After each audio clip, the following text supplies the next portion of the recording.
E só uma informação aqui de última hora para vocês: o presidente Jair Bolsonaro convocou uma reunião para discutir alternativas ao Carlos Decotelli, né? Segundo algumas fontes, a indicação teria subido no telhado, Thaís Oyama. Pois é, Paulo, parece que subiu mesmo, né? O que é uma pena. Se ele vai tomar posse ou não vai tomar posse, a gente não sabe ainda, mas uma certeza já temos: o ministro, ou quase ministro, ou ex-futuro ministro, está desmoralizado.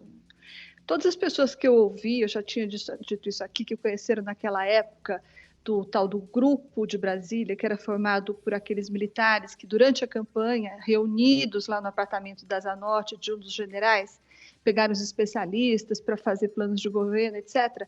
E lá que foi que o professor Decotelli apareceu, todos eles elogiaram muito o professor Decotelli, disseram que era educador preparado, qualificado, um homem sério, bem intencionado, tudo isso. Eu até acredito que seja mesmo tudo isso. Acontece que o erro que ele cometeu na academia é um pecado capital. O professor mentiu no seu currículo Lattes. Isso é desmoralização e na área que ele deveria comandar. Ou seja, ele perdeu desde já, na largada, toda a autoridade. E perdeu com muita razão, na minha opinião. As imposturas foram muitas, foram sérias, foram graves, e por causa delas, ele vai pagar mais caro que gente que já cometeu a mesma coisa, como a ex-presidente Dilma Rousseff, por exemplo. A Dilma, todo mundo deve se lembrar, quando ela foi para a Casa Civil, ela foi pega numa situação muitíssimo parecida com a do professor. Inclusive, numa situação que foi revelada pela imprensa, pela revista Piauí, que hoje é chamada de extrema imprensa por bolsonaristas. Foi a revista Piauí que deu que a Dilma, que tinha dito assim no currículo, que ela cursou mestrado e doutorado. A revista mostrou que ela, de fato, nunca tinha concluído nenhuma coisa nem outra, porque ela não apresentou nem dissertação e nem mestrado. Portanto, ela pode ter cursado, que era, no mínimo, uma coisa meio marota lá, e era, no máximo, uma mentira também, porque ela não tinha nem mestrado e nem doutorado.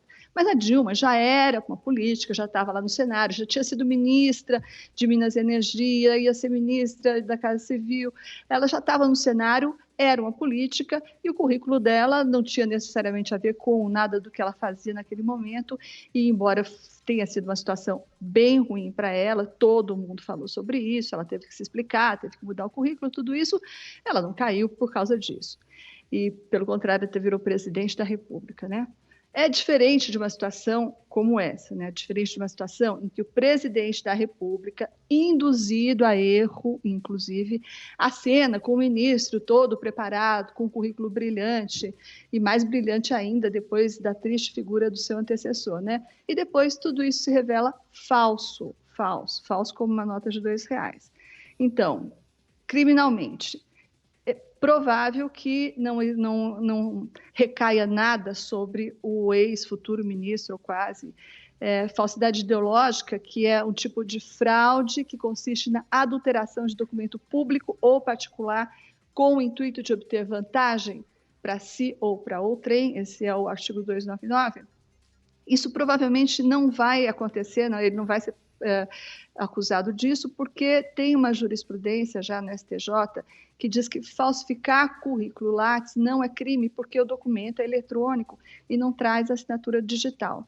Então, criminalmente, o professor Decotelli não deve sofrer nada, mas moralmente, do ponto de vista da reputação, ele está destruído. Falsificar currículo Lattes equivale, só não é menos grave na academia do que apresentar diploma médico, diploma falso de médico.